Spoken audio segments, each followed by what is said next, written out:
Hello and welcome to Catholic Answers Live. I'm Cy Kellett, your host, and a very blessed Memorial Day to you and all of yours. It's a little bit of a strange Memorial Day, but we have every reason to celebrate the day as it's meant to be celebrated, as a memorial to all those who have given their lives in the service of this country that we love with a great and healthy patriotism, which maybe we'll talk about a little bit, to help us celebrate this Memorial Day. We have our president, Chris Check, in with us. Hi. By the way, not a former Marine.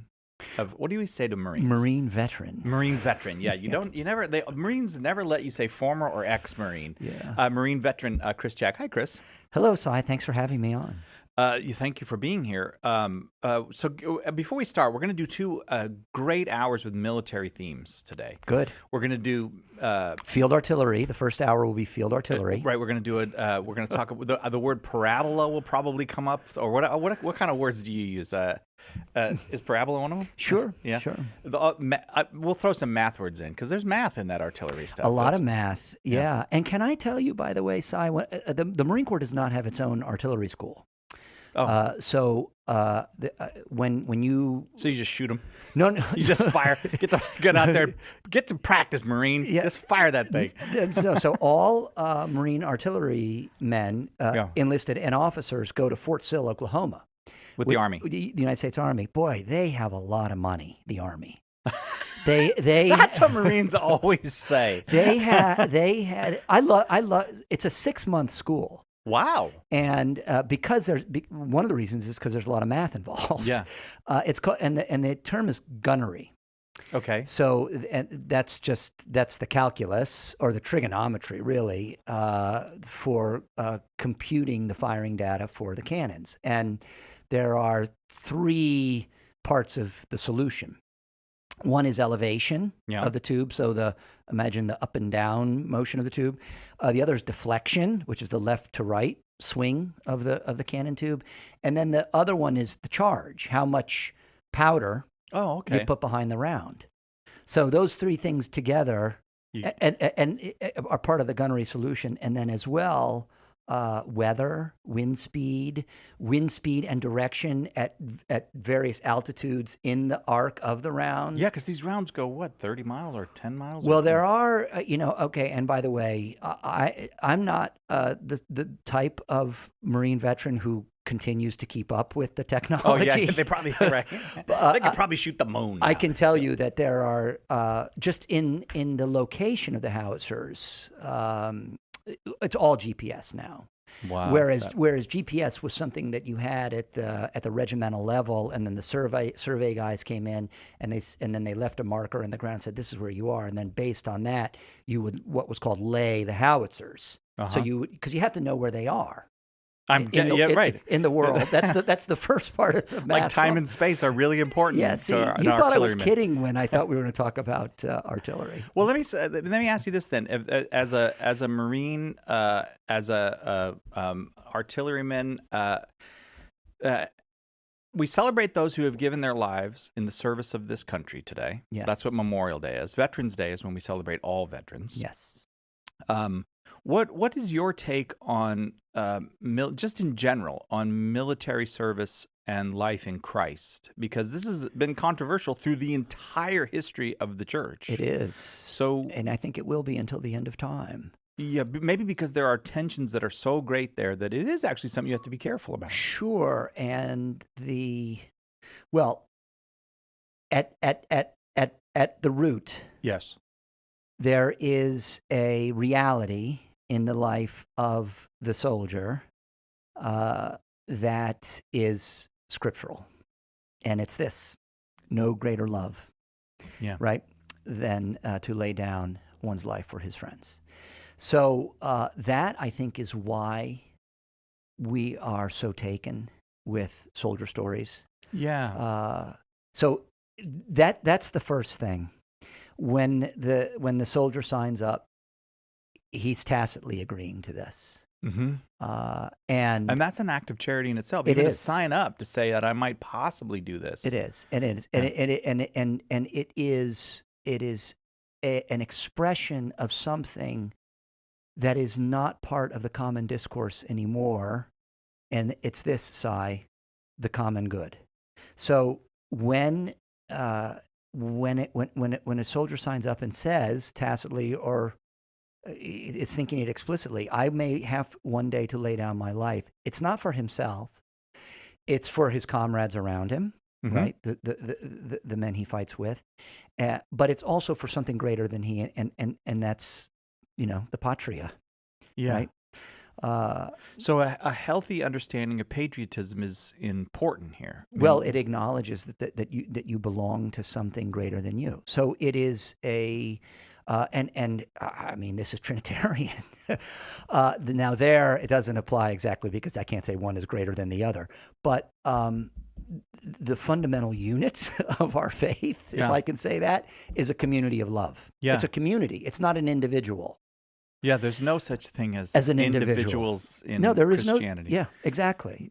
Not in the sense that the modern person means it. I mean, right. We don't believe in disappearing into nirvana or something, as many Eastern mystics do. We believe you always keep your individuality, even for all eternity, but that there's no such thing as an individual independent of many, many others. And no man is an island, as John Donne said. Right, and so this is why I say it's the question of military service is tied up in the common good. Yeah. And we don't necessarily talk about the common good, or if we do talk about it, we mean, how can I get mine? What is the best arrangement so that I can get mine? Yeah, right. So it comes enlightened back to self-interest. Exactly. It comes back to, and this is not how medieval man thought. Certainly, I mean the thinking starts in the Renaissance, and then really takes hold in the so-called Enlightenment and in the Revolution in France, but that's the world we live in now, one of sort of hyper individualism. Right. And the soldier's oath is a reaction against this. Yeah, and this is actually true among soldiers. I've lived most of my life near naval or marine bases. My father's in the Navy. Well, you live in Oceanside. That's a main gate town. Right. So everyone's a Marine around me. So this is actually true in a practical sense. I mean, there's bad people in everything. There's bad Marines. And if we want to pretend that there's not, then they're bad clergymen. Yeah, right, right. So we're going to talk about a couple today when we talk about St. Joan. Right, exactly.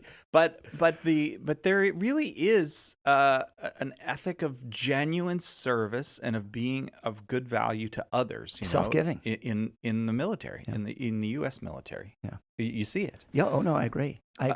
I am so grateful for that I was allowed to be a United States Marine. Really? Yeah. You feel that? I do. Every single day, I feel that. Some days I miss the atmosphere of the Marine Corps where I would give an order and it would be followed. Well, don't look at me. Don't look at me. It was. Yeah. It's not going to happen, Chris. That's not going to happen here. Yeah, I see what you mean. I don't altogether miss sleeping in the field for 3 weeks without a shower. Yeah, that's yeah.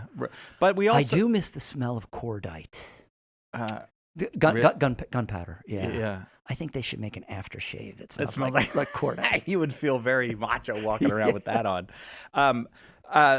There are pitfalls to the military life, just like there are in others. There are temptations. There are certainly people who have cut ethical corners, and even called that noble to cut ethical corners. It strikes me that well, let me ask you about this. When you are trained in the military, are you trained in the law of warfare, and is the law of warfare rooted in just war theory? It is. So the second question is easier to answer. It is. Now, the extent to which it actually reflects it could be a topic of debate for the rest of the hour. Okay. But how much training the individual serviceman gets in the law of war, the answer is probably not enough. Okay. Yeah, I did an experiment with my Marines. I know my brother, who was also he was a tank officer, Father Paul Check. Before he was Father Paul, he was a tank officer in the Marine Corps. We both showed the Bruce Beresford movie Breaker Morant. Oh, that's got to be a top 10 on. It's one of the greatest it's movies a brilliant ever. film, and it's all about it is all about law of war and the kinds of moral decisions that are made in difficult combat situations. Right.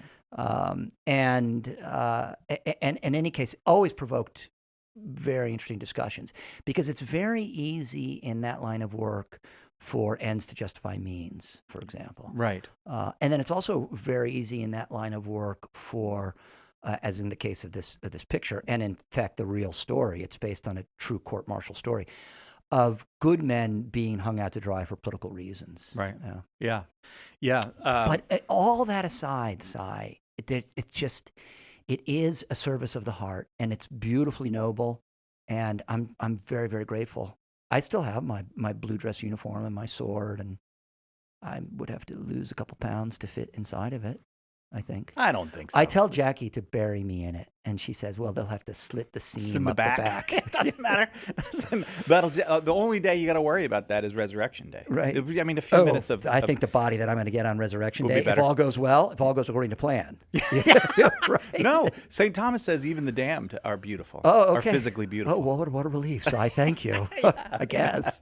Okay, well, we're going to talk about some soldier saints this hour. In the second hour, we'll talk about Joan of Arc. Okay, very good. All military topics from a Catholic perspective on this Memorial Day, in which we salute those who have, out of the virtue of charity, given the last full measure for this country that we love.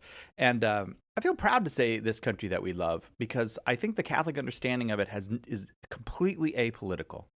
You don't love your country as a regime, or as an idea, or as a what would you say, as a program. You love your country as a place and a people and a history and a story. Yeah, and common songs. Yeah, I totally agree with you. I especially appreciate what you say there, Cy, that we don't love an idea.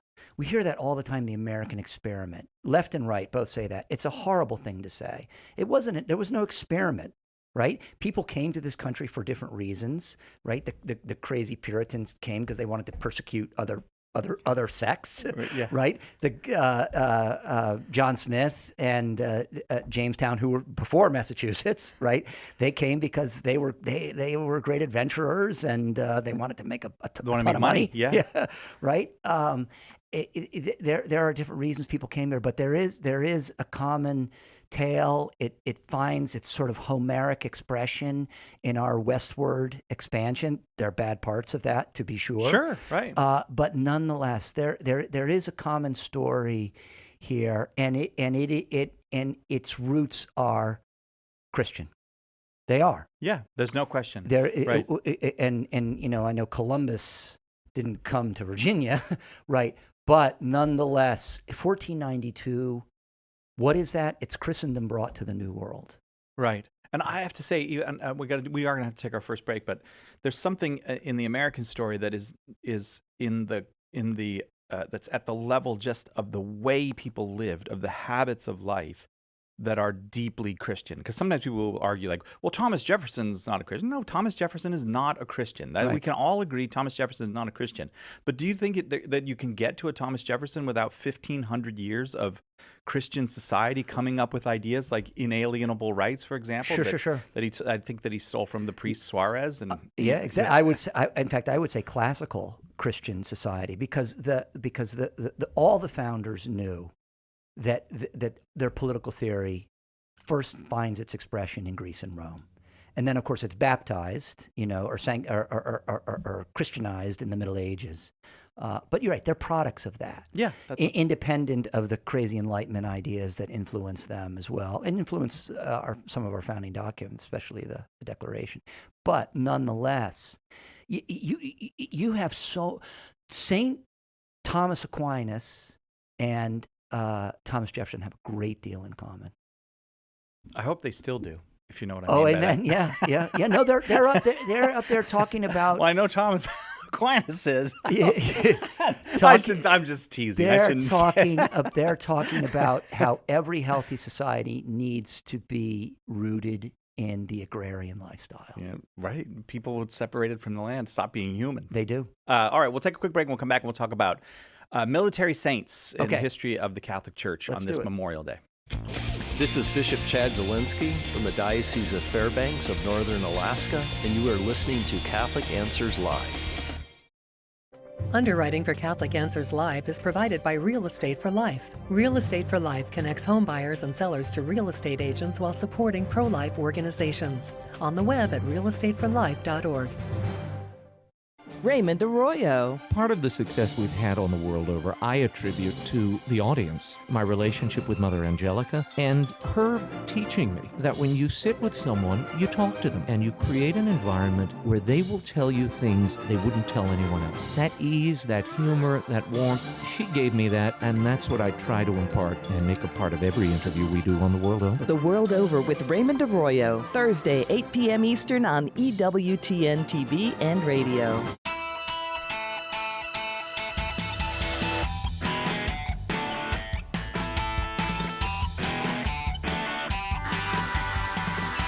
Welcome back to Catholic Answers Live.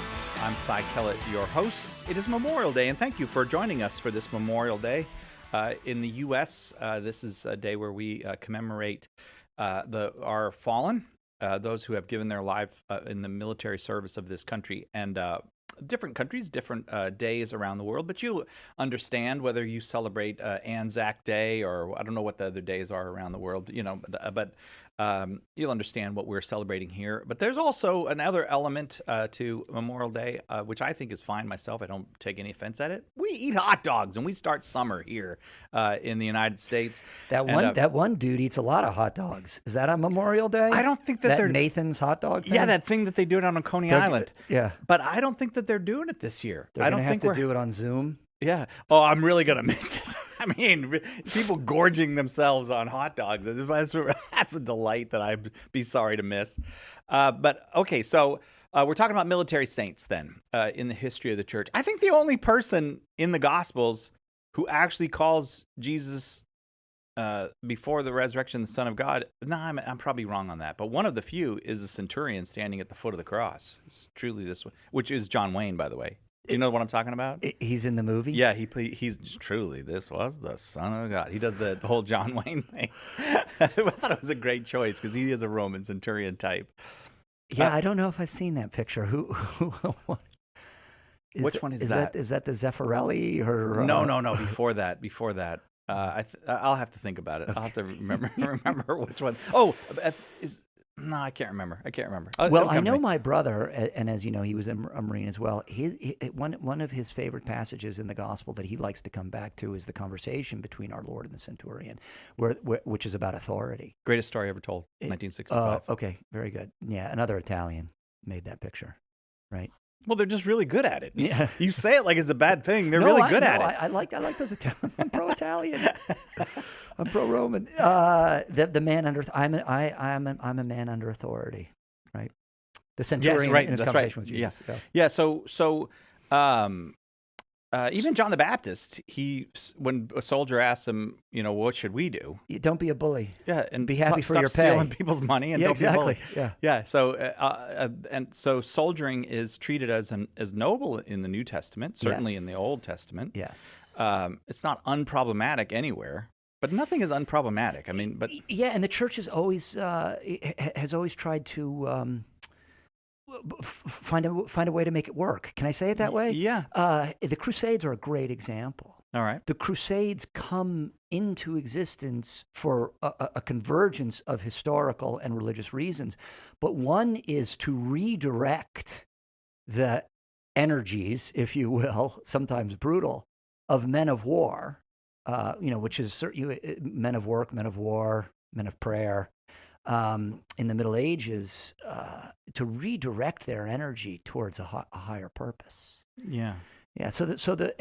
And then the churches with peace of God and this sort of thing, and then eventually just war theory, finding more and more expression, saying yes, there will be war fighting, but these are the terms.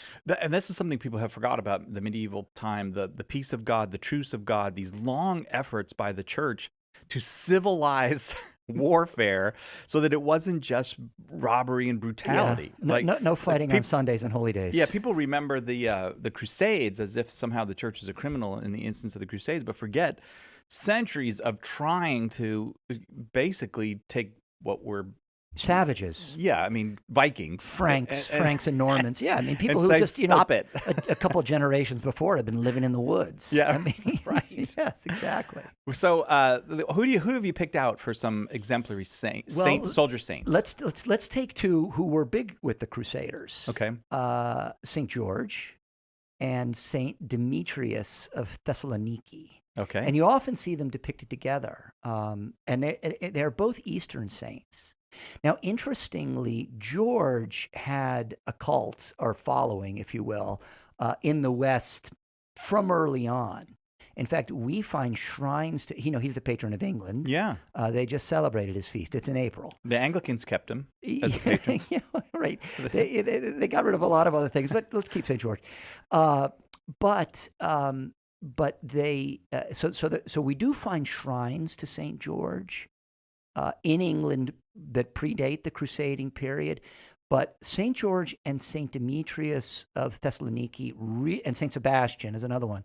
But these two Eastern saints, George and Sebastian, George and Demetrius, they really take off in the Crusades when Norman knights travel east and co-opt, maybe even in a kind of rivalry. They co-opt some Eastern saints.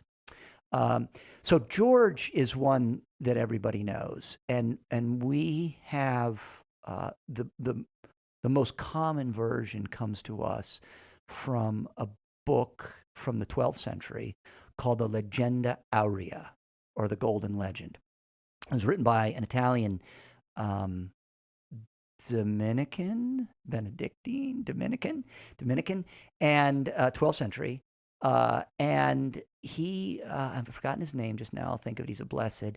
But anyway, basically what he's writing is a manual for preachers. And this is what the Dominicans did. Order of Preachers, right? OP. And so, what every sermon needs to keep it alive is a good story. Right. So he throws together now there were other books like this, but the Golden Legend is the example par excellence. And he throws together a lot of great saint stories to help, liven up your sermon. And the George one is great. I don't want to take up the next hour, but he's a soldier serving in the Roman army under Diocletian, probably, or Galerius. So in the 200s, late 200s, early 300s, mm-hmm. right? In that final persecution, right? But before that, he is he's riding his horse with his lance, with his spear, because he's sort of like a medieval knight in the imagination of the Golden Legend, through what would now be Libya.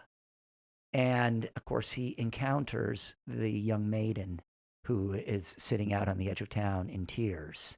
And he stops to ask her what she's crying about. She says, "Good sir, I can see that you're a good man, but you really need to flee because your life is in mortal danger." And of course, he is the picture of chivalry. And he says, "No, dear lady, I can't go anywhere until you tell me what's distressing you." So she explains to him that the town has been terrorized by this dragon, that they ran out of sheep, and then they had to start serving the children to the dragon, and they were doing this by lottery. And finally it came to her, the king's daughter. So he says, "Well, I'll slay the dragon." But he doesn't slay the dragon right away. He gives it a grave wound, and then he tells the woman to take her girdle and put it around, or her belt, or sash, put it around the dragon's neck and lead the dragon through the town. And all the people run away terrified. But George says, "If you come back and accept baptism, then I will slay the dragon." And they all do, and the king does. And there's much rejoicing. He slays the dragon. And I think it takes 8 team of oxen to drag the dragon out to the edge of town where his carcass rots. And this is the perfect chivalrous story. It's a true story, by the way. This is and the repeating of it is but the way that it's told too has all the marks of chivalry. He doesn't. Yes. He's kind to the woman. He treats her with respect. He's in the face of something fearsome. He's brave. And there's very much a celibacy or a chastity in him as well, because he is offered he's offered the king's daughter and he refuses. No, he's committed his life to Jesus Christ. And that's the thing. And then the whole thing is put in the service of Christ. Yes. So and this is what chivalry was meant to do. Yes. It was a formative. It was intended to form soldiers. Yes. Which pretty much, I mean, a lot of people were soldiers. I mean, in the medieval times, basically. Oh, we gotta take a break. Darn it. All right, so we'll get to Dimitri next. Demetrius of Thessaloniki. Okay, Demetrius of Thessaloniki. When we come back, we're talking about soldier saints with Chris Check, our president. Next hour, we're going to do Joan of Arc.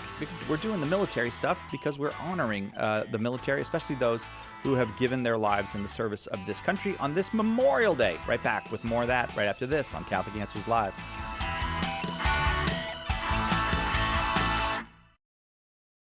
You're listening to Catholic Answers Live. Every Catholic has heard the challenge. How can you believe that? Don't you know the Bible says? It's a challenge we have to meet. If we can't reconcile apparent contradictions between Scripture and Catholic teaching, how can our faith survive? And if we can't answer our Protestant brothers and sisters, how will they ever come to embrace the fullness of the faith? In meeting the Protestant challenge, apologist Carlo Broussard gives you the knowledge and tools you need to answer 50 of the most common Bible-based objections to Catholicism. Be prepared to give an answer. Order your copy of Meeting the Protestant Challenge today by calling 844-239-4952, visiting shop.catholic.com, or asking for it at a good Catholic bookstore near you.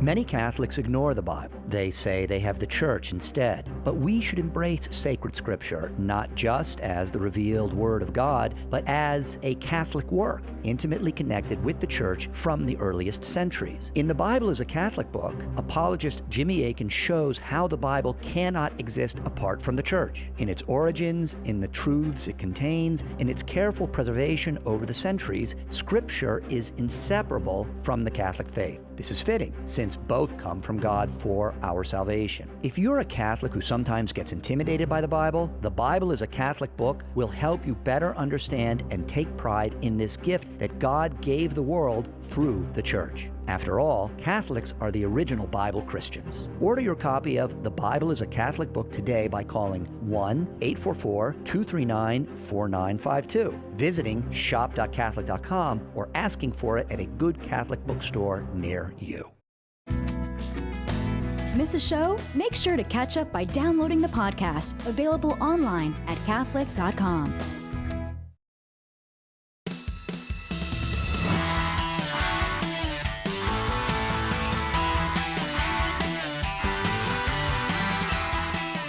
Welcome back to Catholic Answers Live. A very happy and blessed Memorial Day to all of you. And if you're listening around the world, Memorial Day in the United States, as you would guess, is when we remember. We make a memorial of the day to those who have given their lives in the service of the country. I'm Cy Kellett, your host. Our guest is our president, Chris Check. And you have a particular love, Chris, for these military saints and for for military history in general, but for the military side of the Christian life. Yeah, where the Church and the battlefield meet. Yeah. Right. Like Lepanto is one of your favorite things. Sure. Yeah, Cortez. Right. Yeah, and what was it, the Siege of Malta with who was that? That was the Knights of Malta, I guess. Yep. Yeah. Well, that actually is part of the Lepanto story. Yeah, that precedes it, right? Yeah, it does. Yeah. It does. But I mean, but these stories go back. They go back to the periods of early persecutions, like we were talking about St. George. So, I mean, I don't want to spoil the story. Okay. Or actually, what do I want to do? I want to leave it. It's a cliffhanger, folks. You need to get a copy of The Golden Legend. Okay. And there's an excellent translation. I think it's Princeton University Press or something. Anyway, get the one with the introduction by Eamon Duffy. Oh, okay. The guy who did Stripping of the Altars. Yeah, he's first-rate medievalist Catholic. And I think it's Princeton University Press, but I'm not sure. But anyway, it's great. And and read the entry on the Nativity. It follows the liturgical calendar. Okay. It's All right. So in any case, and you can find out what happened to St. George. Okay. All right. Yeah. So you're going to leave it there. It gets good. It gets better. Uh, Better than slaying dragons. So Demetrius of Thessaloniki is another one that the Crusaders, the Western Crusaders, Franks and Normans especially, picked up when they went east. He was pretty much a Greek saint or an Eastern saint, and there was no there's a picture of him in mosaics in Ravenna, which would have all been done by Greeks. Okay. Those are some of the greatest mosaics in the world. He's also depicted in a fresco in a church that's in the Roman Forum, and I'll think of the name of it, where the Martyrs of Sebastian are as well. So you got to figure that whoever did the decoration of that church was probably a Greek as well. Okay. But in any case, he gets picked up by the Normans when they come east, and maybe even a rivalry. There's an element of, oh, look, your saint also favors our work, right? Yeah, I see. Because there is a tension between, actually considerable tension that manifests it very badly in the 13th century with the sack of Constantinople in the Fourth Crusade.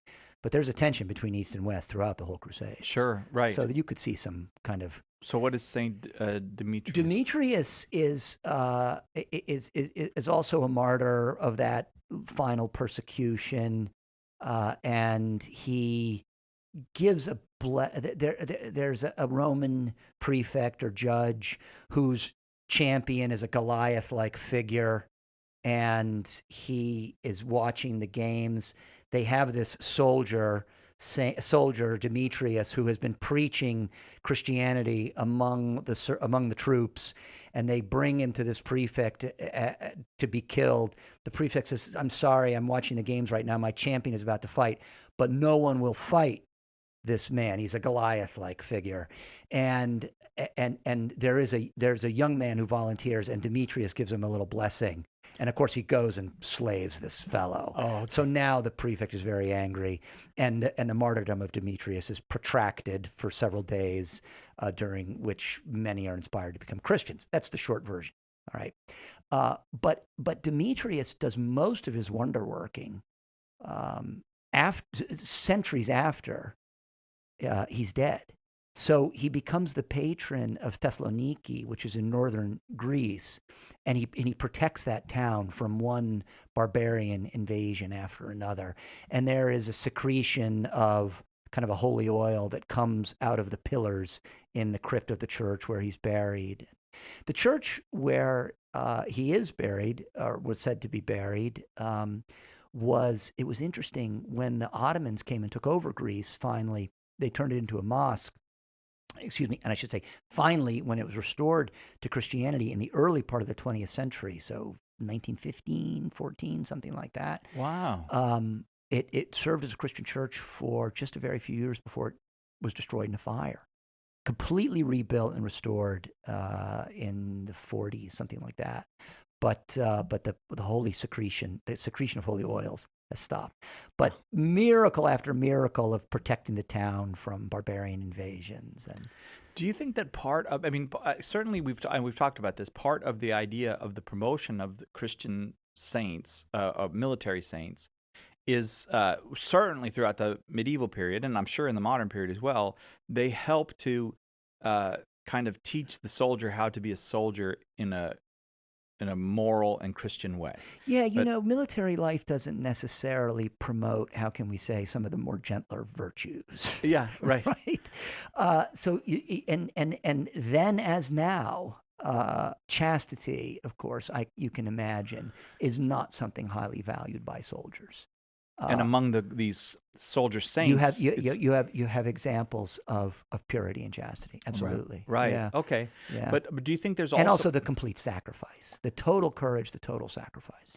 But there's also the analogy of the military life that applies to everyone, in that Christian life itself is battle. especially for the confirmed, right? I mean, it's sort of fallen out of favor now, and we should bring it back. But when you're confirmed, you become a soldier of Christ. And we use that expression, church militant, another one that has sort of fallen out of favor, that we should bring back or take ownership of.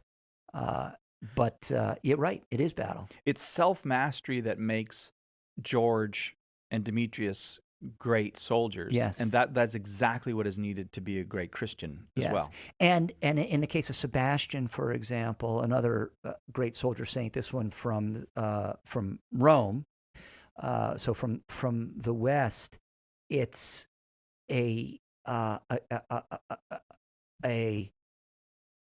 can I say it's a complete conviction about leaving behind the things of this world in anticipation of the things that are to come.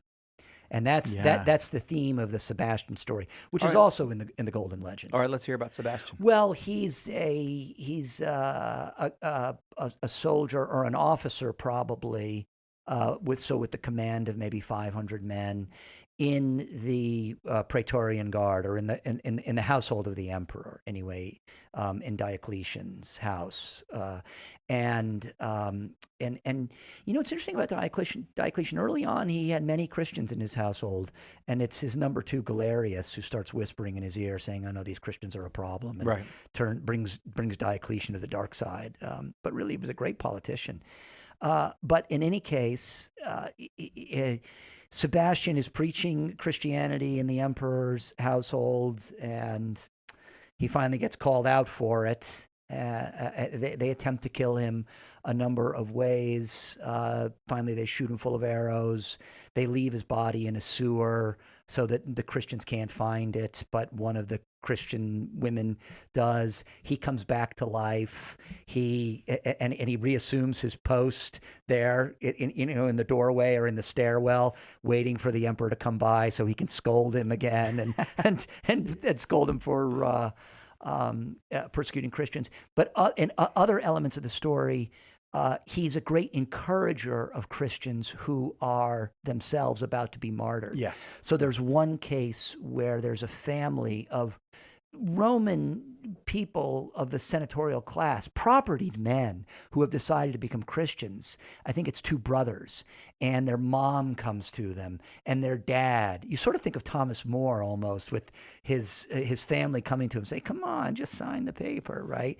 And so the family is coming to them and saying, "Oh," and their wives, "Who's going to raise your children?" And then Saint Sebastian intervenes and says, "You should be happy because these men are going to go ahead of you and prepare for you a place in God's kingdom." Right. And of course, so he converts, by his encouragements, his exhortations, he converts many. What was the status of a Christian who in the Roman military, or maybe that's too broad a question? No, surely it varies, and it depends. I mean, that whole, Si, we should do a show on this. I do have a lecture that you can get at Catholic Answers website on the age of the martyrs, because we tend to think of it as 3 centuries of just total brutal persecution and Christians in hiding in the outskirts of town and hiding in the catacombs or something like that. It's not that at all. There are long periods of convergence as the Roman Empire does not become replaced by Christianity, but becomes transformed in Christ. And so there are long periods where Christians are serving actively in the Roman forces. And St. Martin of Tours, now this is after Diocletian, but anyway, so there are examples of it. The great one is the Martyrs of Sebastian, right? The 40 Martyrs of Sebastian, I think their feast is in March sometime, who are put out on the frozen lake there. They're soldiers. Let's tell that story, and also Martin of Tours. I mean, we can't do military saints without talking about Martin of Tours, but we got to take a quick break. Okay. All right, we'll get to those two when we come back, and we're also going to do a second hour on Joan of Arc, who's in the studio with us. There she is. All right, we'll be right back with more on this Memorial Day on Catholic Answers Live. Catholic Answers Live. St. John Paul II stated that, for the disciple of Christ, evangelization is a duty, an obligation of love. And the Catechism of the Catholic Church states that evangelization is necessary for salvation. So we know we're called, but how do we do it? St. Paul Street Evangelization can help. To learn more, contact us at streetevangelization.com. That's streetevangelization.com.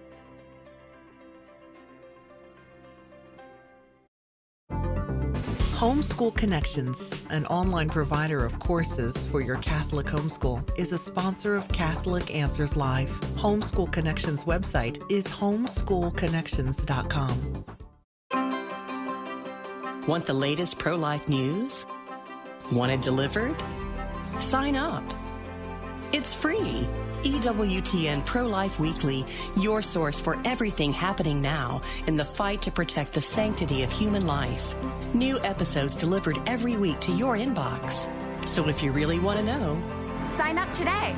Go to EWTN.com/pro-life today.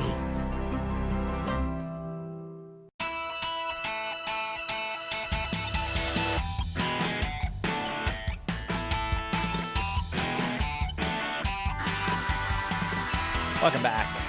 Catholic Answers Live. Thanks for being with us on this Memorial Day. I hope yours is going very well. We have the president of Catholic Answers here with us today, Chris Check, and we're talking about military saints this hour. Next hour, we're going to talk about Joan of Arc, who is kind of she's pretty military, but she gets her gets her whole own hour because she falls into a. Well, she's just one of the most unique characters. She's a category of one. Yeah, she is. That's a great way to put it. She's a category of one. Sui generis. So you were gonna talk about the frozen Roman soldiers, the 40 Martyrs of Sebastian. So I would encourage anyone listening who wants to dive deeper into any of these stories we've been talking about. I recently did a lecture for the Institute of Catholic Culture.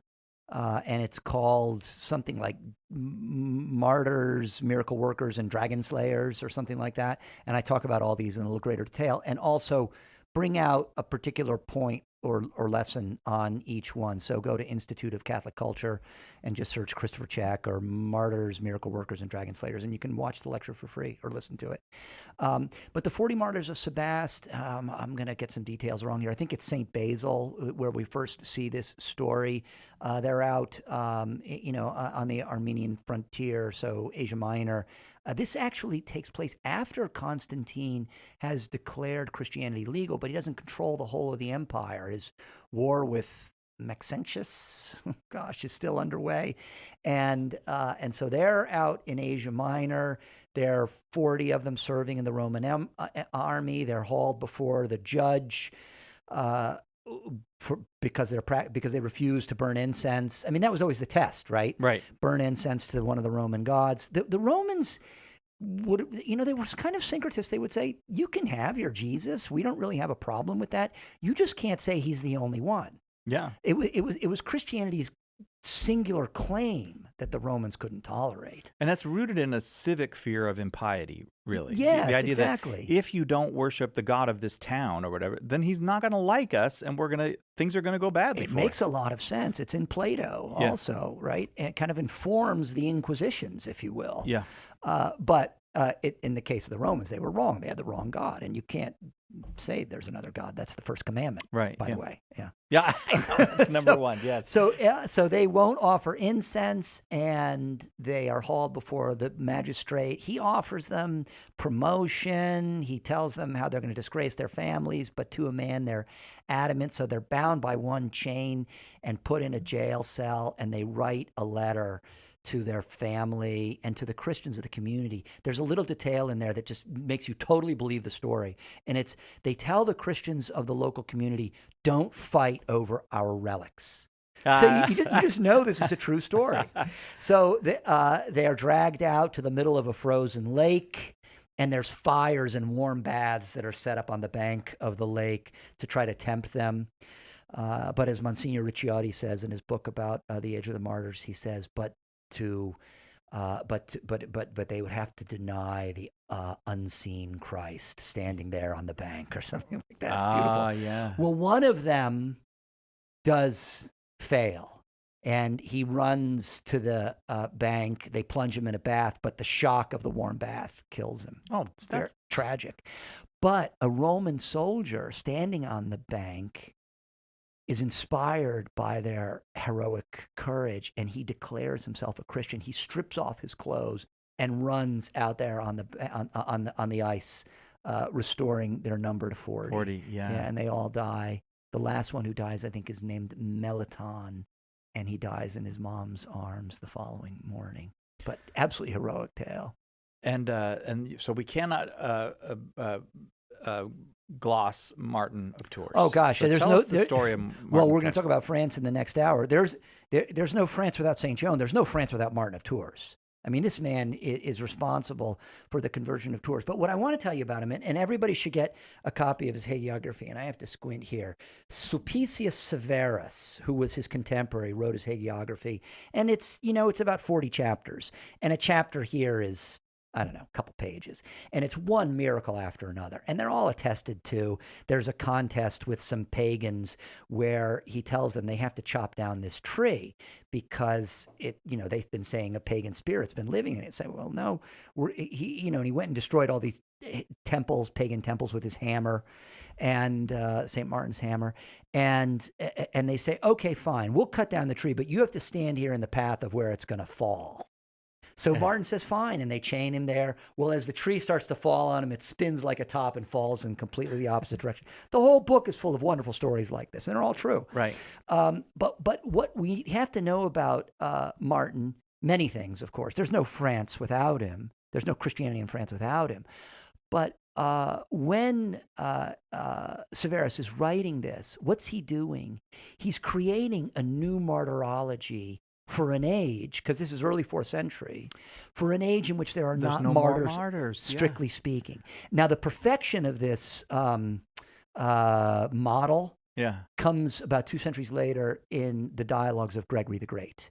So that's 4 books. You've got the life of St. Benedict in there, and then 3 others, just story after story of witnesses for an age in which there aren't specifically not, men dying in the circus of Nero. Right. But men who do turn over their lives to Christ and suffer the consequences of it, like Benedict. Yes. But that they don't have to worry about getting dragged out. Do battle with the devil, restore people to life. Yeah. And you see scriptural warrants constantly representing in the lives of these men. Right? And why? Because that's what the saints did. They prayed the office all day long.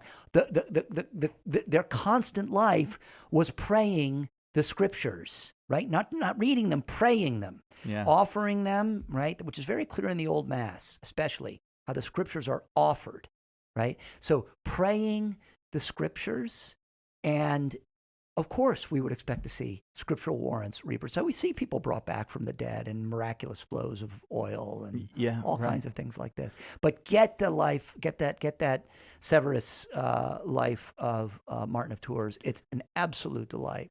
So can you fill us in just a little bit more? Like you say, there's no France without Martin. So why is that? That whole valley, what is that? Loire River Valley, right? Gosh, now some Red guys, River Valley, maybe? Yeah, I don't know. I think Loire, right? Shenandoah? So Martin is a saint from nowadays what we would call Hungary. But he wasn't a Magyar. I mean, this is before the Magyar invasion of Hungary. So he was a Roman, like Romania, right? Those people were Romans, right? This is, so he comes from there. His father is a soldier, and you know how it was with the Romans. They put veterans out on the frontier. They gave them land out on the frontier because that creates a little barrier there for the border. And so Martin goes into military service as well. Probably didn't even have a choice. I mean, your dad was a soldier, and you were going to be. But his military service is in France, and he there's an occasion after a battle where the war booty, is being distributed among the soldiers, and Martin says, I left out the critical part of the story. I'm so sorry. So He's a catechumen as a 10-year-old. His mom and dad are pagans. But then he is traveling in Reims.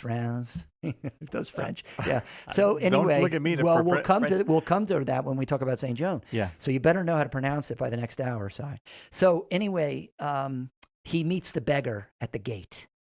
Right? Yeah. It's a brutally cold winter night, an especially cold winter. And this beggar has been ignored, and the beggar really is naked or nearly naked. And Martin takes off his cloak, he divides it with his sword, very dramatic gesture, and gives the cloak to half the cloak to his to the beggar. Well, then later that night or the next night, our Lord appears to him wearing the cloak, and our Lord says, "Martin, yet a catechumen has clothed me with his cloak." Well, what does Martin do? He runs off immediately and seeks baptism. Now, so he's a Christian now. He's serving in the army, and he realizes, he has this tension that we were talking about earlier, the tension between military service and which master is he going to serve? Yeah. So the booty is being distributed after a battle, and he tells his commander, "I don't need any of this. Give it to the other soldiers.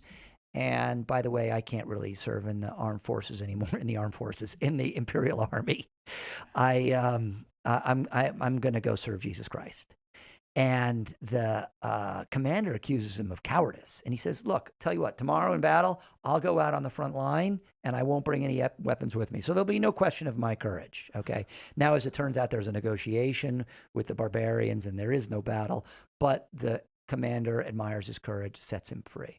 And then Martin begins his tour of evangelizing central France with his hammer, which we would have seen had our cruise sailed, because somehow the hammer of Martin ends up in Utrecht. Don't know how, but it does. I got to tell you something. The history of Europe is stealing from each other. I know. Well, that is true. Yeah. So, why is St. Mark in Venice, right? Yeah, exactly. Yeah.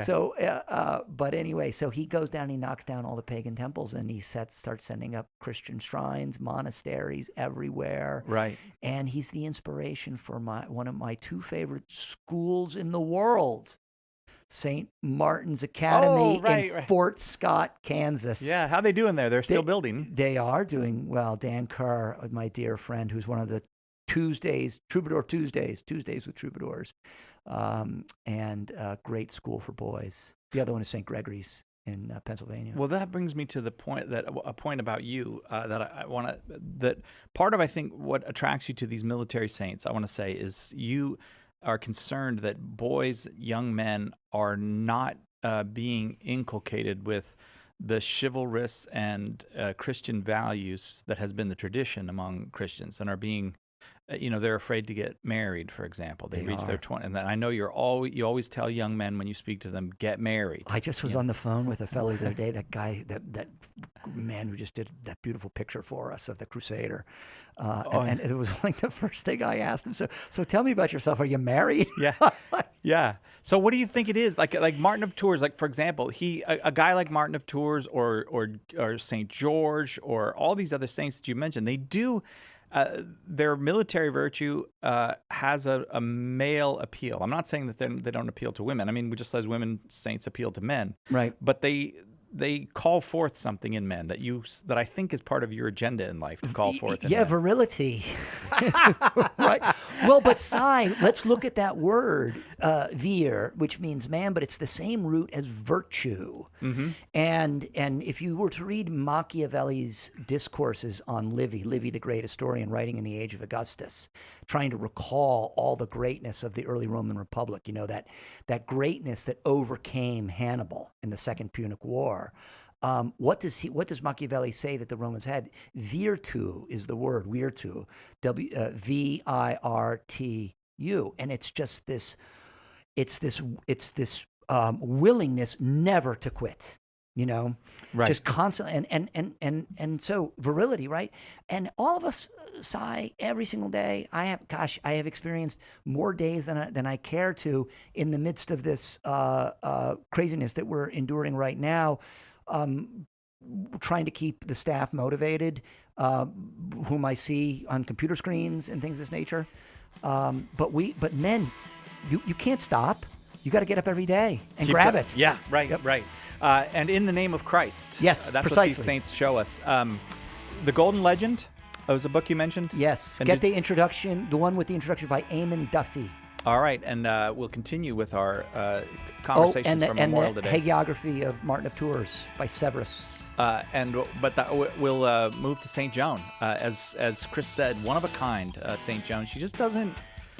There's just no category except she's Joan. I mean, that's the category she fits in. So more for Memorial Day, a very blessed Memorial Day to you, all of you and yours. Hope you're able to gather. If not, thanks for gathering here with us. We'll be right back with St. Joan on Memorial Day on Catholic Answers Live.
Welcome back to Catholic Answers Live on this Memorial Day. Thanks so much for being with us on Memorial Day.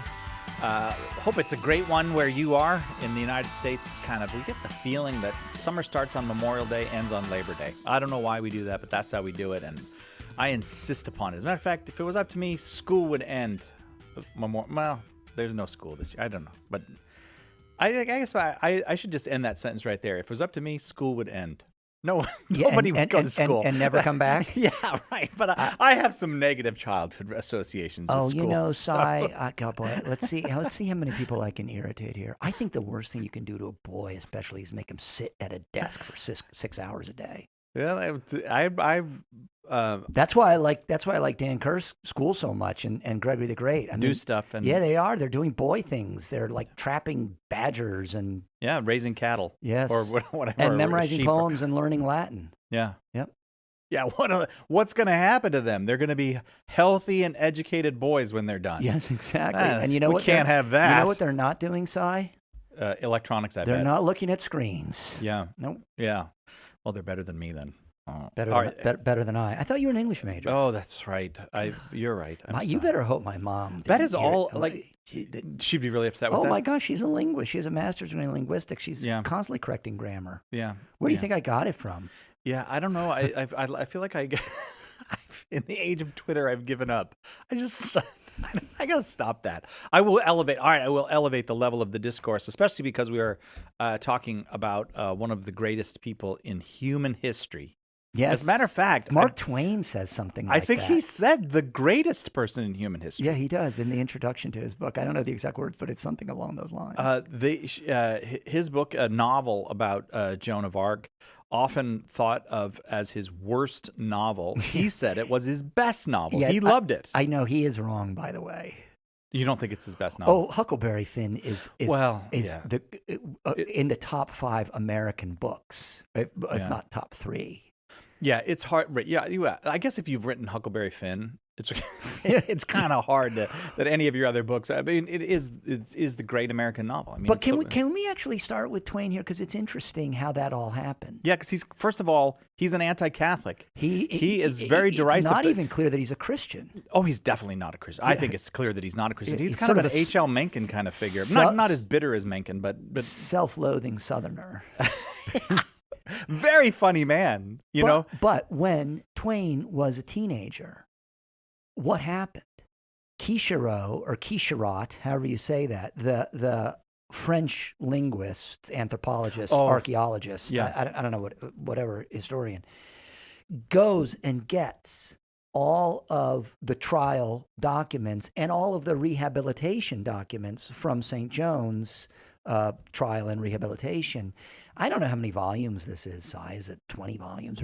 And as Twain says in the introduction of his book, translates them into modern, lucid, readable French. Yeah, because which Twain could read. And he was just overwhelmed with the story. Can I tell you something? Mark Twain and I had the exact same experience there, but in a different way. Truly, the transcripts of the trial of Joan of Arc. Well, yeah, clearly he wrote a book. Will convert you. But no, it's different in this way, too, because I found them on the internet. But doing one of those things where you probably don't do this, but I'm one of those people who, I follow a topic, I go on to another topic, and I'm starting to follow it. My internet practice is like following. Of course. If you look back over it, you go, why did you keep, but so I end up one night, late too, the transcripts of the trial of Joan of Arc. And I don't remember even what series of clicks got me there. I started reading the transcripts of the trial. The English translation, I can't read French. The English translation is, very, very easy to read. And as you read the transcripts of the trial itself, I'm not a lawyer. I don't want to read a trial transcript. You become introduced to this person who doesn't leap off the page, is like in the room with you. Yes. It's astounding what Joan is. And I've never stopped loving her since stumbling upon these transcripts, which, as you said, were only became available to modern audiences in the 19th century. Yeah, you and I have a similar affection for her, love of her, Cy, and as Twain makes the point, there's probably no medieval figure about whom we know so much. Well, Because they examined everything about her. Well, they did, and all the testimony is given under oath. Oh, that's a very good point. It's yeah. all given under oath, and it's all corroborated. Mm-hmm. So, and there's two kind of trials. I mean, there's two sets of trials. There's the set of by trials. the way, we should call them what they were. They were inquisitions. But there's the papal trial too, 20 years later, which happens in Paris. Right. And that at the papal trial, a great deal of evidence comes out, including from her own family members, some of whom were charlatans, but her mother was a very honorable person. Right. And so there's again an accumulation of data about Joan, from her mother, for example, about how she grew up and all that stuff. So we have lots and lots of information on Joan. Yeah. And as I say, corroborated by multiple witnesses, all given under oath. It's an amazing story. If somebody wanted to take a look at these, Régine Pernaut has a volume called Joan in Her Own Words. And it's a very nice. I think Régine. I don't know that Régine Pernaut is still alive, but she really was France's foremost Joan scholar. She has an excellent little book also that Ignatius came out with a number of years ago called "Those Terrible Middle Ages." That sort of busts a lot of Middle Ages myths, which needs to happen. Amen. But Régine Pernaut, Joan in Her Own Words. Oh, and her words are magnificent. I mean. I don't know almost where to start, but maybe you could just give us a brief overview of the life of Joan, the very short life of Joan of Arc. Well, brief. I can't do that. Joan comes into history during what's called the 100 Years' War. Yeah. They don't call it that while it's going on. They didn't know when it was going to end. Goodness. What are we? We're in year 40. 73 years to go. No, that actually is a name that was given to it in the 19th century. But it was a series of invasions of France by England that I think lasted 106 years, ending in the first half of the 15th century and beginning a century before, for a lot of complicated reasons. And if someone were to get my lecture on St. Joan from Catholic.com, from shop.catholic.com, I go into them in detail. But basically, it is two things at work. One, a war over the secession of the French crown, traced through Isabella, who's the daughter of Philip IV, called Philip the Fair, who's the grandson of St. Louis. And but Isabella marries Edward III of England, and Longshank's son. I hate to do this because the history in this movie is so potted, but if you know Braveheart, then you know Longshanks. Then you know Longshanks, Patrick McGowan, and his son, who's sort of the less than virile fellow, right? Who marries Isabella, the she-wolf of France, who was not, I don't think, as lovely as that actress who plays her in the movie. But in any case, they have a child, Edward III, the Black Prince, who has a claim, he thinks, to the throne of France. And that's what kicks it off. Right. And there's another contested region of France called Aquitaine, which is rich in vineyards. And I guess the short way to say this, Cy, is the histories of these two countries since the Norman invasion in 1066 are inextricably tangled. French is the language of English court. I mean, these guys aren't Englishmen, they're Normans. Yeah. So there's something to the argument of a claim. I actually think it's not a very good one, but nonetheless. But that's how the whole thing gets started. And it's just one series of raids after another that lasts for over 100 years, 106 years. Joan comes in near the end. But Joan also comes about, she's about 100 years after the Black Plague first hits. So there's been devastation of population in Europe, which is part of what destabilized Europe. But one of the things that, so she's got war and disease she's got to contend with, as everybody does in that part of Europe at the time. But one of the things that I think people don't appreciate is being a medieval girl like Joan was. Is not a matter of, just growing up in mud, like just you sleep with the pigs and stuff. She lives a very middle-class life. The church, her church is right next door to her home. You'd recognize it as a middle-class life. Oh, her parents were, I would described them as sort of successful landowners Yeah. in the town of Domremy. 1412 is the year of her birth. So really actually less than a century from the Black Plague, which is middle of the 14th century. Yeah. So she led a very happy life as a child by her testimony. Right. And then one day, and a pious girl, and the kind to give up her bed to a stranger. So a sense of hospitality in the Christian sense there. Right. But then one day there she is praying, and she hears voices. Yeah. And they tell her that she's going to lead the army to liberate France from the English. And she says, I've never ridden a horse. I mean, I just love it. It's not like... She's 13, by the way, yeah, at the time. Yes. She's a 13-year-old French girl from the, east of France. Yeah. Lorraine, beautiful. And part of her story, of course, is her love of where she's from. Yes, right. That's right. Yeah, but at one point she says, "I don't have anything against the English." She won't be hateful towards the English. No, she refused. They should I just just go want home. them to go back to England. Yeah, where they right, exactly. Yeah. Yes, yeah. So she hears the voices that tell her that she's going to lead the army to liberate France, and she said, I've never shot a bow. I've never ridden a horse. Do you have the wrong person? It's almost.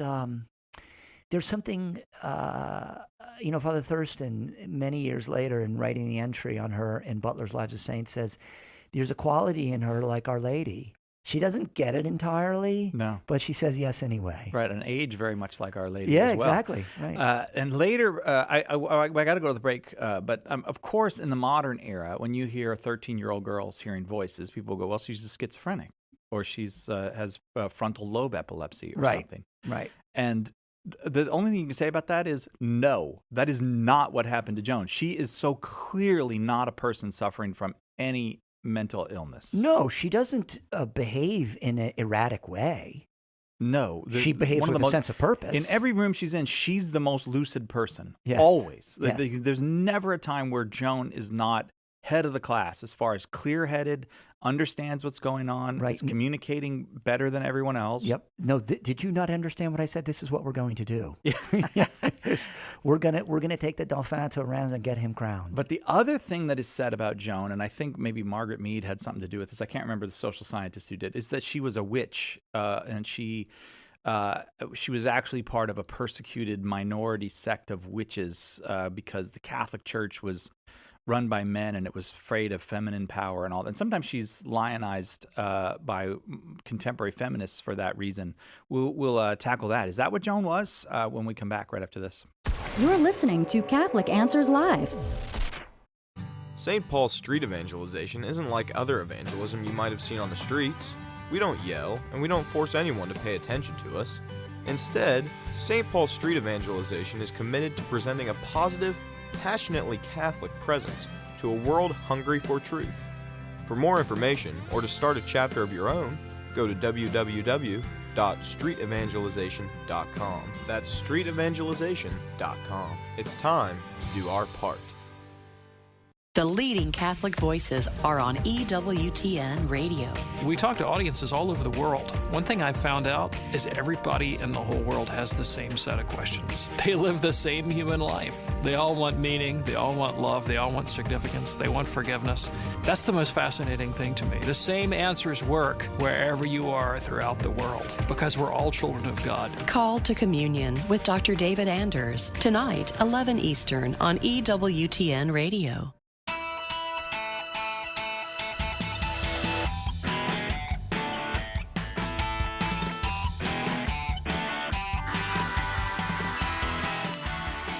Just a quick disclaimer before we go any farther. All of the French pronunciations in this program will be wrong. So to any of you Bonjour. French teachers or that we're just going to get, they're just accepted. You know, Si, where I learned how to pronounce French? What, Pavé Le Pew? No, Peter Sellers. Oh, Peter Sellers, the great Peter Sellers, Inspector Clouseau. Yes, the chimpanzee Minky. We're talking about Joan of Arc this hour as a commemoration of Memorial Day. We decided to do kind of the military side of the Catholic faith. We talked about Catholic military saints the first hour, and Joan of Arc gets a whole hour. in part because Chris and I are both, and this predates our even having met one another. It's true. Both people who fell in love at a certain time with Joan of Arc, as I hope you will too. I mean, she really is somebody worth your time and attention. And we're going to get into her geopolitical, global, trans-historical. I mean, she really has a value that you almost cannot overstate the importance of Joan of Arc in world history. I have a Joan of Arc challenge that I am going to issue after the next break. So you have to hang on at least through the next break. See, I learned that from you, Cy. Yeah. That's a kind of a radio DJ. Joan of Arc challenge coming up after the next break. Yeah. Okay, but we said before, after the break, we would talk about Joan as a witch. A modern kind of telling of Joan makes her slightly queer because she's a cross-dresser, and makes her, dangerous because she has this secret pagan, feminist, earthy, magical knowledge that the Catholic Church wanted to suppress. And that's what Joan really was, and the Catholic Church hid it. By the way, this completely flies in the face of the fact that they had libraries. They kept records. Like, none of this relates at all to anything that Joan actually did. But no, most of the myths about Joan, like the witch one or the feminist one or the proto-Protestant one, they all come much, much later. Yeah. But there were no witch trials in France and Spain in Catholic countries. Do you, because of the Inquisition? Well, I thought the Catholic Church spent the entire Middle Ages burning scientists and witches. You're saying that is not the case. Nope, that is true. There were some heretics who did get burned. Yeah, not a single scientist in the entire medieval period ever burned by the church. Yeah. Do you know who the father of modern chemistry was burned? I'm trying to remember his name right now. Was beheaded by the guillotine during the Terror. Yeah, right. So yeah, it was the anti-Christian government that killed the scientists. Medieval Christians were Catholic Christians. Well, all Christians were Catholic at the time. Medieval Catholic Christians were. The witch trials took place in Protestant countries, which by the way come after St. Joan anyway. But what I want to get to is this society that Joan grew up in was a very enlightened, educated, very curious, and predominantly just society. They were very concerned with justice. Yes, and so Joan is prosperous. Not prosperous in the sense of like her family lived in a castle, but middle class prosperous. Sure. Doing fine type of family. Grows up next to the church, shows great piety, as her mother testified later, as a child, but not piety like. People weren't ready to canonize her as a 10-year-old. She's not. She was a normal 10-year-old girl. Yeah. But at 13, she begins to have auditory and visual encounters with St. Michael the Archangel, St. Michael first, Catherine of Alexandria, I think, and Margaret. Catherine, which Margaret is it? Well, the early Margaret, but maybe it's Margaret of Alexandria or St. Margaret of. It's not Margaret of Hungary. No, but it's St. Margaret and Catherine, both women who had been martyred because they had refused the advances of men during the Roman Empire. Yes. Catherine, of course, our patron saint here, of apologists, because she's the patron of apologists, along with a couple other folks. Catherine herself, like Joan, I believe, and maybe Margaret too, but Catherine reputed to have been a genius. You couldn't best Catherine in a debate. Joan, I think personally, is a natural genius. Yes. In addition to being a person of great supernatural gifts, I think she's a natural genius. And she demonstrates now where it came from. Who knows? She demonstrates a genius for military tactics, and this is testified to by the commanders who served with her during her trial. Well, the other thing about reading the trial transcript in the middle of the night, as I did, is Joan jumps off the page as smarter than everybody else. Right. Like you don't get the sense that, oh, poor Joan, she can't keep up with these great theologians. She comes across as smarter than they are. Well, her answers are simpler and more direct than their convoluted questions, but they never ever get the best of her. There's that great moment near the beginning of the story where after she makes her way secretly to Charles, the Dauphin or Crown Prince, who's cowering in Chinon, and he hears that she's on the way, so he disguises himself in the room, and Joan's not having any of this. No, she walks right up to him. Yeah, exactly. Yeah. Why are you wasting my time? Come on, let's get the army going. Stop the games. Yeah. Right. Don't treat me like a child. And she is in many ways. Well, she's 17 at this point, right? Yeah. She's so young. And she's already had to talk several, Robert Badgercourt. She's had to talk several people into her mission, but she convinces them all. And she has these visions of Saint Michael, and she has two friends. Really, Margaret and Catherine are her friends. You get the sense in her life that, I don't know if daily would be correct, but very, very frequently she's having conversations with these two women saints.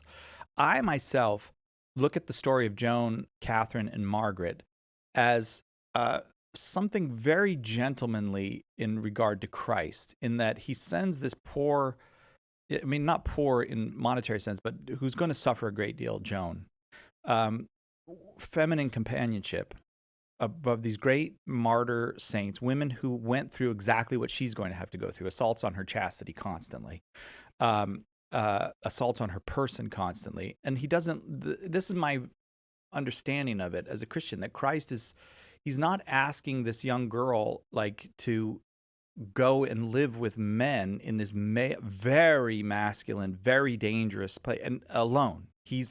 She always has her friends Margaret and Catherine to accompany her and help her. Yes. And they're not always nice. They get mad at her sometimes, which she does. But it's a beautiful testament to the Christian value of female friendship. Yes, that's the way I see it. Absolutely, well said. Okay. Yeah. All right. So go on with Joan's life. So she gets the visions. She has the visions. She finds the local commander the local French commander in the nearby town. This is a complicated tale because even as the English are invading, there's a civil war going on that her family has felt the effects of. But she is able to get, I think his name is Robert Badgercourt, to take her to see the Crown Prince, Charles, the Dauphin, so she can make the case that she is to lead an army and liberate the town of Orleans. That's why we call her Maid of Orleans. Yep. To liberate the town of Orleans, and in so doing, do what? Clear the path to Reims or Reims. Yeah. Which is where all the crowned heads of France have been crowned. So he needs. So it is an important political gesture that he gets brought there and crowned before the world as King of France. So it has to take place in that cathedral, which is a magnificent cathedral, by the way. It's that makes it legitimate. Favorite in the world. That would be. I don't know if we would even have an American parallel to that the leader is.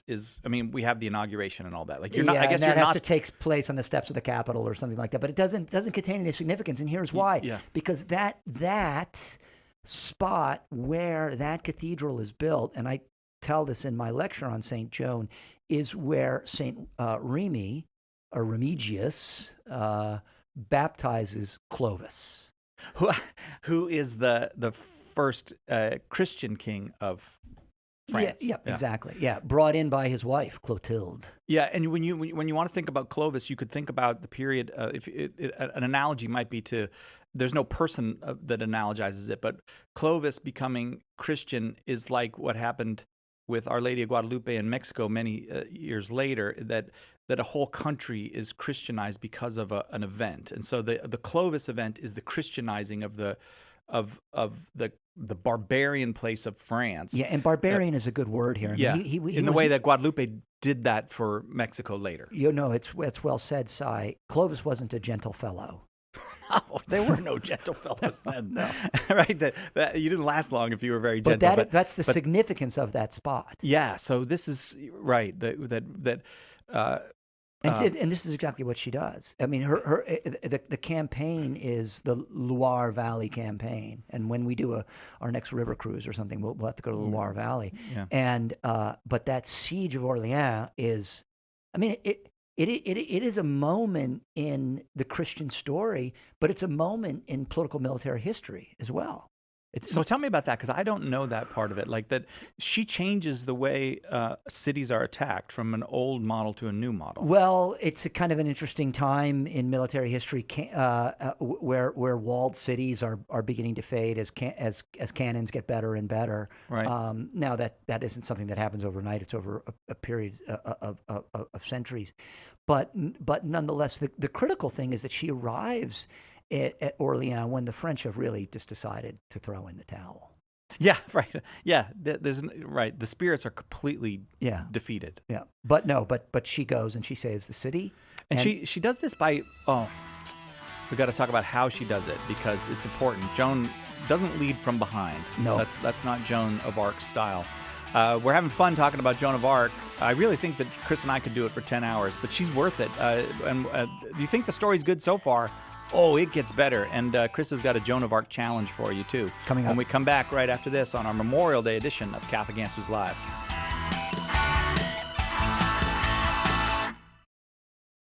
Catholic Answers Live. Every Catholic has heard the challenge. How can you believe that? Don't you know the Bible says? It's a challenge we have to meet. If we can't reconcile apparent contradictions between Scripture and Catholic teaching, how can our faith survive? And if we can't answer our Protestant brothers and sisters, how will they ever come to embrace the fullness of the faith? In meeting the Protestant challenge, apologist Carlo Broussard gives you the knowledge and tools you need to answer 50 of the most common Bible-based objections to Catholicism. Be prepared to give an answer. Order your copy of Meeting the Protestant Challenge today by calling 844-239-4952, visiting shop.catholic.com, or asking for it at a good Catholic bookstore near you.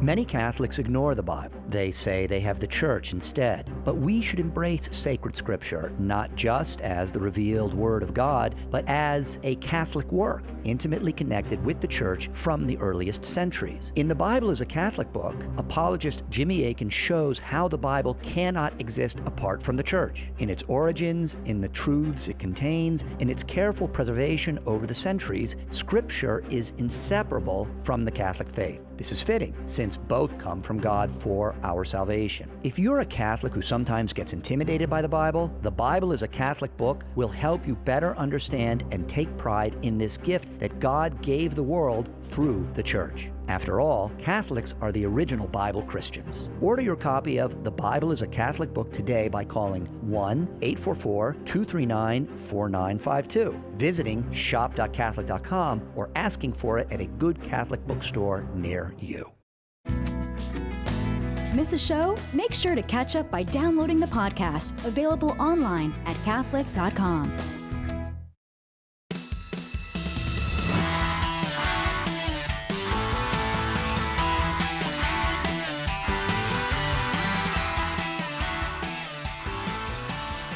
Welcome back to Catholic Answers Live. We're talking about Joan of Arc this hour. We've been talking about military saints for the duration of this program for Memorial Day, where we give thanks and we memorialize and we remember those who have given their life in the service of this country, from before its founding, I suppose, as an independent country. Certainly, there were many who served to defend their homeland long before even the revolution, and many continue to do so even today around the world, and we are grateful for them, for their love of country and for the charity with which they express that love of country. And the sacrifice, Simon, the time away from families, my goodness. But so we're talking about Joan of Arc, who at 13 years old in the year, it would have been 1425, begins to get visions. The visions have to do with crowning Charles, the King of France, and restoring France to the French people, liberating it from the English invaders during the 100 Years' War. And go ahead. I was going to say, first of all, we have to do our Joan of Arc challenge. Okay, do the Joan of Arc challenge. So her feast is coming up. It's Saturday. It's the 30th of May. Mm-hmm. But she's not on the liturgical calendar. Really? She's in the Martyrology, but in 1969 she was removed from the liturgical calendar. Everybody got removed in 1969. Yes, it was a bad year for yes, saints. Well, there was a lot of streamlining going on at the time. Yes. So now she had not actually been on the liturgical calendar that long. No, she's only a 20th century saint. Yep. Yeah. She's canonized by Benedict XV, right? Okay. I can't ever remember those things. So I'm just going to say 1915, 1917. Or so. It clearly was, having to do with the First World War. It clearly was a gesture to the French. Yeah.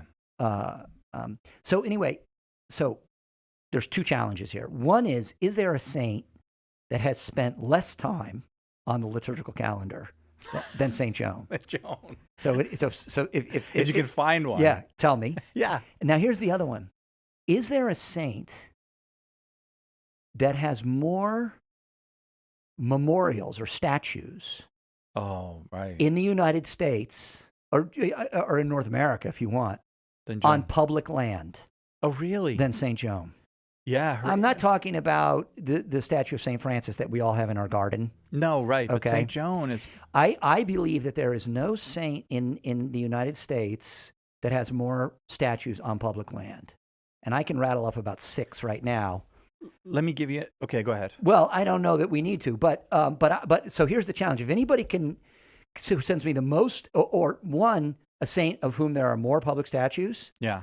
Or a complete list of all the Joan statues if you want to do North America and include Quebec and Montreal, that's fine. Yeah. Oh, yeah. I just gave you 2. There'll be some up there. Yeah. But, and if there's a saint that spent less time on the liturgical calendar, we'll get a free copy of my audio lecture on That's awesome. Saint Joan. What an interesting thing. Yeah, she's very late put on. I mean, because there's send an email to what? What's your radio at Catholic.com. Catholic.com. Yeah, radio@catholic.com. And also, a secondary challenge might be: is there another saint responsible for a popular haircut fad in the United States? Because you remember the flappers? Yes, that comes from Joan of Arc. Because there were so many Joan of Arc posters during the First World War, right? That women started to think, "Oh, that's a great little haircut Joan's got there." Yeah. So she also is responsible for the flappers. All right, that I did not know. You seem to be dissatisfied by that. It's not my favorite hairstyle. I like long hair, son. you anti-flapper. Okay, so... but I understand why she had to cut her hair short. That makes total sense to me. Okay, so we were talking about the siege of... Orleans? Right. And Orleans. You were saying she led from... We have a city in America called New Orleans, right, named after it. It's true. It's newer. That's why they call it New Orleans. Yeah. So there's probably some Joan of Arc statues down there. It's on the Loire River. Loire. And Joan leads from the front. She leads from the front. Her banner is the thing that everyone follows. And this is interesting. It's very von Clausewitz kind of thing. Concentration of mass. Yes. The entire force follows Joan. And this concentration of mass is actually devastating to the walls of Orleans. I'm just going to say Orleans. That's fine. There she is climbing the scaling ladders. But yeah. I think she's wounded. Yeah, she's wounded, but she had predicted that she would be wounded, right? An arrow went through her. Yep. But I think in the leg, right? Or I thought it was the breast. Oh, that might. Yeah. Oh, it's one of the. Seems like you would remember which one of those it was, but okay, I'm going to go with yours. But she doesn't actually fight though. She does not take up a sword or a bow and arrow. She has a sword. Yeah, right, but it's not clear that she actually uses it to kill anyone. And it's very symbolic, this sword she has. It is. Yes, it's said to have belonged to Charlemagne or something. Yeah. And she wiped the rust off and it fell off right away. But she never kills anybody. She actually doesn't or maybe think Charles of Martel. Belonged to Charles Martel. Oh, is that what it was? I think so. Oh, yeah. So she sees herself as kind of the motivator and leader. She doesn't see herself as a soldier. But she does call herself the chef de guerre, the war leader, the war chief. Yeah. In her beautiful speech or letter that she sends to the English side, she says, "I am the war commander. I am the chef de guerre." Yeah. Right? And you need to go back to England. Yeah, right. She doesn't lack for confidence, really. I mean, this idea that the girl power now, that everything's got to be about how these super girls, which I actually think puts a lot of pressure on young girls a lot of the time. But it's not a modern invention. I mean, Joan is no shrinking violet. No. So She's successful.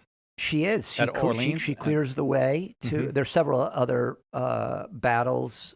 Troyes is another one. Patay, Jargeau. And she clears the way to Reims, and there is crowned Charles VII in July of that year. And at which point, Charles is so grateful for her that he takes care of her and protects her and makes sure the English... No, wait a second. He really is a jerk. But there's a beautiful story there where she's standing next to him at the coronation, holding her banner. And someone says to her, "Why were you standing next to Charles during the coronation holding the banner?" Someone's objecting that she's standing there. And she said, "Well, my banner did all the work. I think that it should have shared in some of the glory." Yeah. And it really did. Her banner is... Yes, it had the fleur de lis on it and a picture of Our Lady and Jesus on it, right? I think, right? Okay. Yeah. You remember details that I'm not that good at remembering. But... Okay, so I do think that at this point it's worth saying one of the reasons why Joan is liturgically a complex figure is that in many minds her battle is essentially political and not religious, and I think that makes people, the church authorities particularly, uncomfortable. That she's a hard saint to promote because she's not like she's not a Mother Teresa. She's not a universal. Everywhere loved saint. She's not loved in England. No. Maybe now. Maybe now, right? Maybe they've gotten over it, but Shakespeare didn't like her. No, he called her a witch. Yeah. Well, I mean, Shakespeare was a propagandist for the Tudor regime. I mean, that was a great way to keep your head attached. Well, for sure. Dearly as I love him, but I mean, Henry V. Who we all think was just a sweet guy or a heroic character from Kenneth Branagh and then Laurence Olivier, et cetera. I mean, he was a monster. Yeah. And Agincourt, however you want to pronounce that. I mean, there are which takes place, just a few years after Joan is born.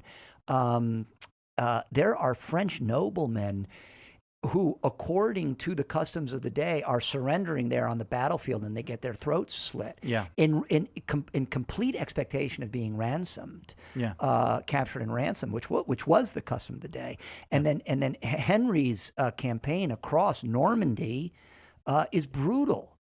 We're moving here. I moved back in time. Sorry. No, but that's okay. But I just want to point out we're moving here with Henry, with the longbows and all of that, from medieval warfare to modern warfare. Sure. And it's a less moral form of warfare. There's no question about it. That absolutely is true. You could surrender and be very confident that your head is not going to get chopped off in the medieval period, and this is a violation of that. And that kind of limited warfare does not come back to the page of history until after the 30 Years' War, with the Peace of Westphalia, where Europe is just so sick from what has happened. Yeah. There is a brief period in the 18th and 19th century where if I may say, as an American, the United States contributed a great deal to that too. There was, with the Geneva Conventions and the American idea that there should be law in war being promoted, I do think Americans have something to be proud of there. To be sure, but then when we use expressions like unconditional surrender, we're I'm setting aside that legacy. Yes, but boy, right. we're getting far afield here. Yeah, so Joan is Joan now is kind of caught up in the court there of Charles VII, and she's trying to raise an army to go take Paris, and he's not on board with the plan. No. And then she does something which actually was one of the objections at her canonization. She raises an army herself and goes to take Paris. So, acting independently and without the authority of the crown. And when she was up for canonization, the devil's advocates were saying, well, was this an act of civil disobedience or... Right. And what do you make of it? The whole story is just so strange, Si.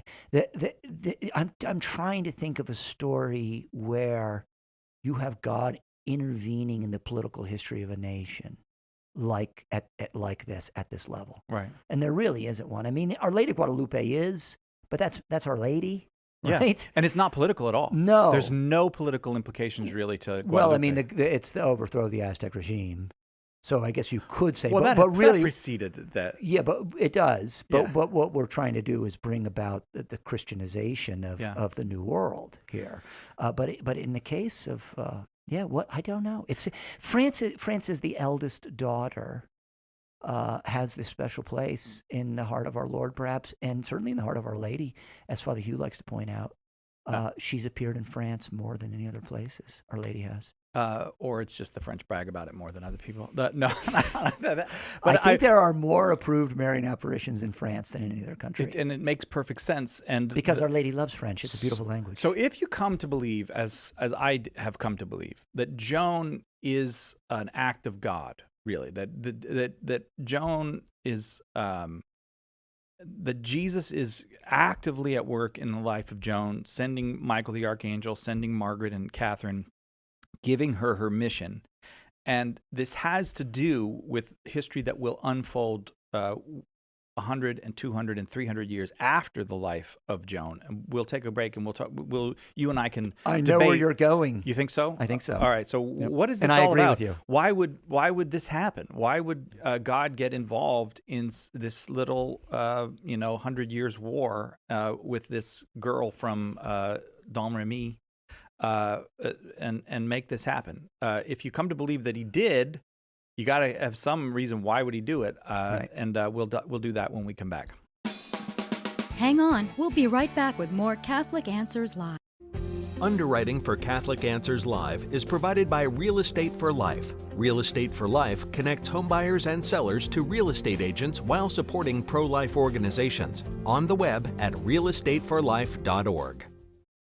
Unplanned, the true story of Abby Johnson. I would be the youngest director in Planned Parenthood history. She believed in a woman's right to choose. I've had an abortion myself, so I don't have any problem with another woman making the same decision. Until the day she saw something that changed everything. Tiny, perfect little baby. And then it was just gone. Now she's pulling back the curtain on the abortion industry. Unplanned. Available at EWTNRC.com and the EWTN app.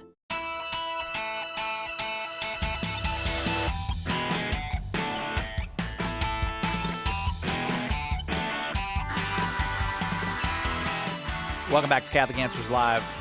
I do want to say we don't here at Catholic Answers Live prefer France to England. That's not the point. Is that right? We don't?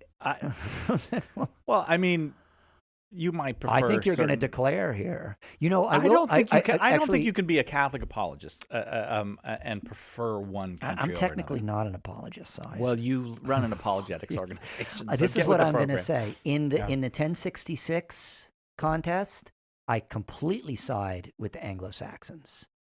Wow, good for you. You chose the losing side a millennium late. What's good his for name? him. William the Conqueror. I actually have another name for him. He was the bad guy. Now he's going to claim that he had the backing of the church on that one, but I totally side with Harold. But that has nothing to do with England. Well, yes, it does. England is a place, a people, and a story. Yes, but it was before the horrible Norman takeover of England, back when it was a beautiful, bucolic. Everybody was a shepherd. Can I tell you something? When Tolkien is writing about the Shire, he clearly has pre-Norman England in mind. There's no question of it. Yeah, Tolkien is such a medieval guy that he thinks everything after 1066 is a modern imposition on English purity. To be sure. But the English had just defeated the Vikings. They had under the great... Yeah, okay. Well, enough of our English history. Alfred the Great. I love England, and I say this as with two Irish grandfathers. Well, the food is so good. Don't even start on the English food. But in this case, the English had to be expelled from France. They were the bad guys. And I do believe there is a providential reason for this. This is connected to a divine plan. Yes. Having to do with Martin Luther. Yes, and Henry VIII. Yeah.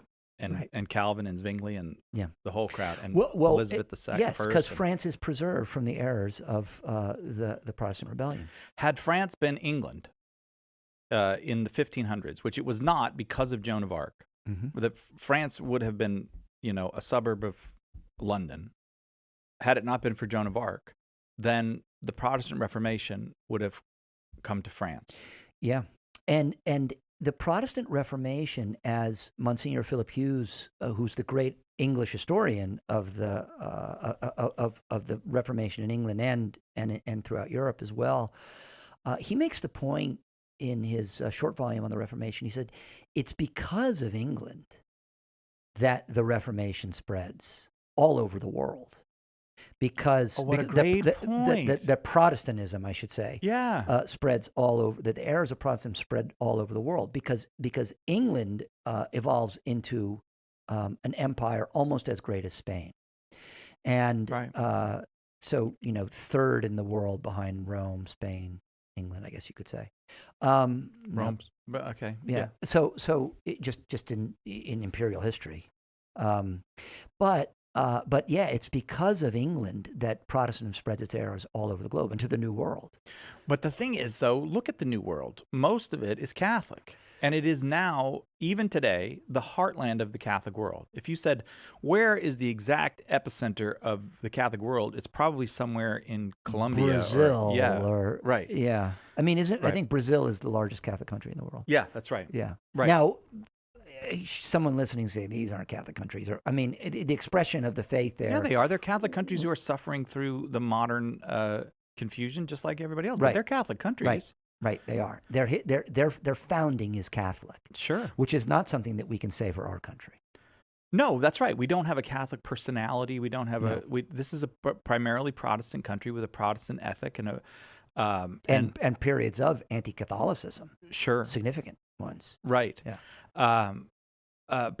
So the thing about France, however, is when you think of the Catholic Reformation that follows the Protestant rebellion in the North, it's impossible for that to have the space it needs to do what it does. Like, you can't think of people, even the great Spaniards like Loyola and Teresa of Avila and even the Italians like Philip Neri, and how could they have done what they done had France not been this great bulwark, this enormous Catholic power there sitting between Southern Europe and the Christian rebellion in the North? Yes. No, I completely agree with you.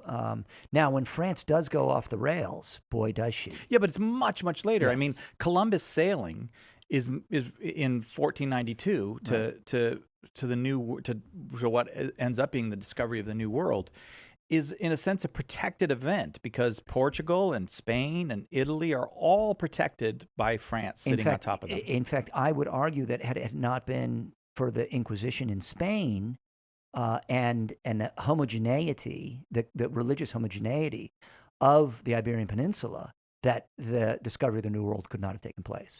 So in a sense, what you could say is a great and very vibrant, wealthy, in fact, and intellectually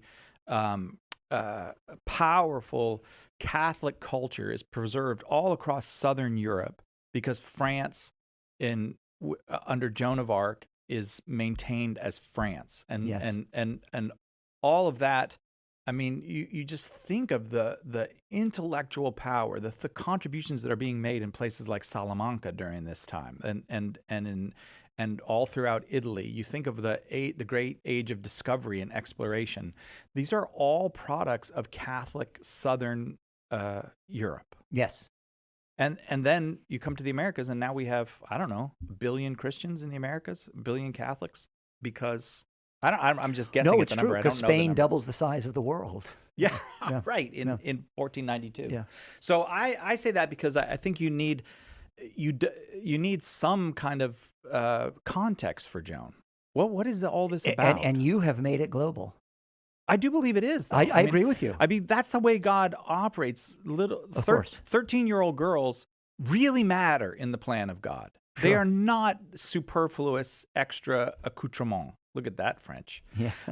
The 13-year-old girls, like in the person of Our Lady, in the person of people like Joan, really, really matter, and the things that they do really matter as far as having global historical impacts. I agree. It's it's just such a magnificent story. It is. So, Cy, what are the books that you like? What are the if you had? I frankly, if I would recommend Mark Twain's.